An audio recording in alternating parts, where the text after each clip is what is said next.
Donc là, on va passer sur la géographie de la couleur, donc vraiment les outils de gestion de la couleur dans les zones à caractère patrimoine, on va dire. Donc quand on s'attaque à une étude chromatique pour une localité, on part du constat que, comme le disaient Lanclos et Lanclos, qui étaient les pionniers en fait de la couleur, dans les années 1970 plutôt, le postulat de départ, c'est de dire que chaque localité est porteuse d'une identité chromatique qui lui est propre.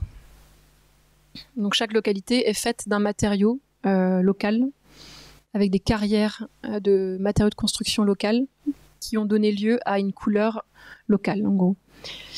Donc, et donc, en fait, quand on s'attaque à des propositions de couleurs, la réalisation de nuanciers, on est obligé de passer par cette étape de diagnostic sensible de chaque lieu. Donc, cette méthode est apparue dans les années 70 quand on a mis un peu l'accent sur le patrimoine architectural, quand on s'est rendu compte c'était vraiment une nécessité de sauvegarder le patrimoine architectural. Et suite à ça, on s'est dit, il y a notamment un patrimoine donc architectural, mais également un patrimoine chromatique lié à ce patrimoine. Et également un patrimoine même paysager à respecter. Donc ça se passe en plusieurs étapes. La première étape est le relevé des couleurs permanentes, donc les couleurs qui ne vont pas varier d'un siècle à l'autre, la couleur des minéraux principalement, les matériaux de construction, donc la pierre, les matériaux de toiture, qui donnent lieu à des palettes. Donc les couleurs permanentes, c'est ce qu'on appelle les couleurs permanentes. On y rajoute le relevé des couleurs impermanentes. Donc par exemple les joints, les enduits. Donc on peut considérer que c'est des couleurs impermanentes puisque on est amené à les refaire, on refait les ravalements, on entretient le bâtiment et donc ça peut changer d'une période à l'autre. Donc c'est pas facile souvent d'avoir des données sur les couleurs des enduits d'il y a 100 ans, d'il y a 200 ans, parce qu'on ne sait jamais vraiment comment ils étaient faits, mais on peut quand même se dire que c'était des matériaux qui étaient déclinés des sables locaux, donc il y avait déjà également des couleurs qui leur étaient propres. Donc dans les couleurs impermanentes, on a aussi les couleurs donc tout ce qui va être la palette des couleurs ponctuelles, donc les menuiseries, les huisseries, les portes, les ferronneries, les volets, les persiennes, etc. Et on rajoute à cela un cadre paysager de l'ordre du relevé sensible. Donc là, ce sont des relevés visuels, puisqu'on ne peut pas relever la couleur d'un ciel avec nos nuanciers. Donc c'est plutôt des relevés visuels qui vont considérer également le contexte de ces couleurs. Le contexte paysager, le contexte d'ambiance générale liée aux couleurs. Donc la méthode était de prélever littéralement des échantillons, puisqu'on n'avait pas encore accès à tout ce qui était nuancier, spectromètre et compagnie. Donc c'était de prélever des échantillons pour refaire des nuanciers. Ce qui donnait lieu à des palettes de motifs chromatiques par localité. Donc ici la ville de Burano en Italie. C'était aussi considérer les pratiques habitantes qui donnent déjà aussi des éléments sur le patrimoine chromatique local. Et donc les couleurs vers lesquelles intuitivement vont les gens. Donc ensuite, j'ai fait une série de photos où on se balade à travers des paysages chromatiques différents. Donc ici, Fontenay-le-Comte, avec donc déjà une pierre calcaire, pierre relativement chaude, des toitures de schiste.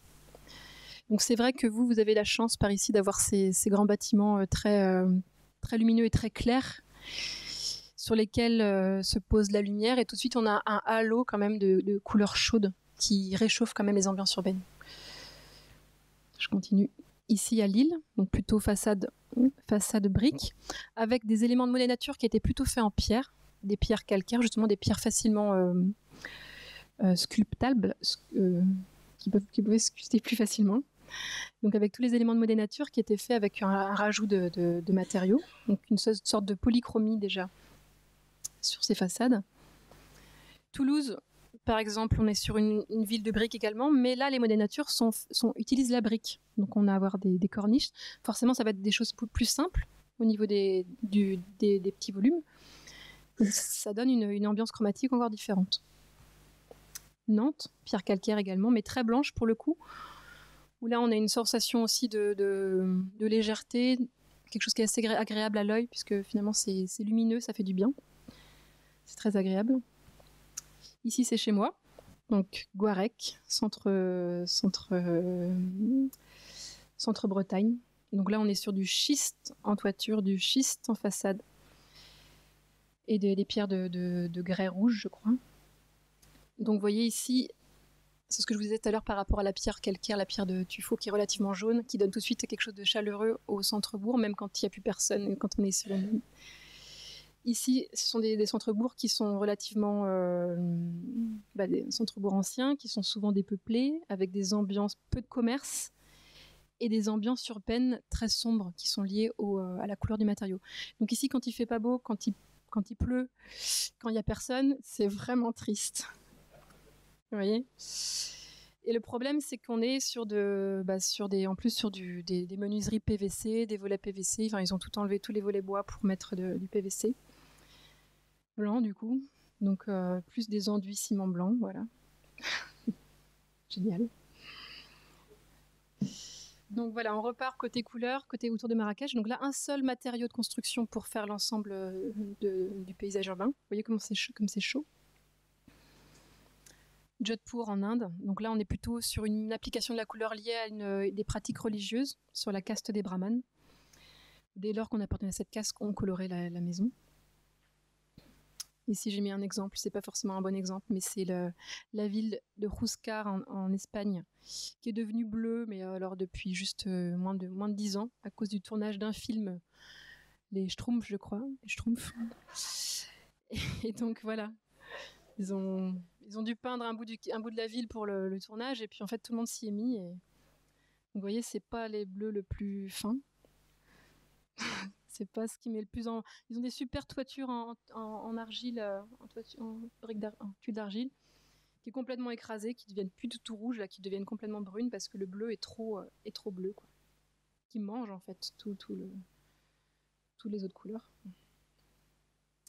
Et voilà, rapidement, tout l'héritage vernaculaire des villes portuaires, on a une polychromie qui est très variée, qui est commune à de nombreux pays internationaux. Il n'y a pas de... J'aimerais bien savoir justement d'où est partie cette pratique de coloration des villes portuaires. Un sujet de recherche à mener. Très beau au niveau des... Parce que là aussi, il y a une harmonisation des couleurs. Finalement, quand on regarde que les façades, vous voyez, c'est que du jaune. En fait, on n'est que sur des gammes du jaune au rose. Donc jaune, orange, rouge, rosé, et c'est tout. Et toutes les autres couleurs sont apportées par les éléments ponctuels, donc les volets, bleu ciel, vert, etc. Et ce sont les mêmes familles de couleurs, il n'y a pas une couleur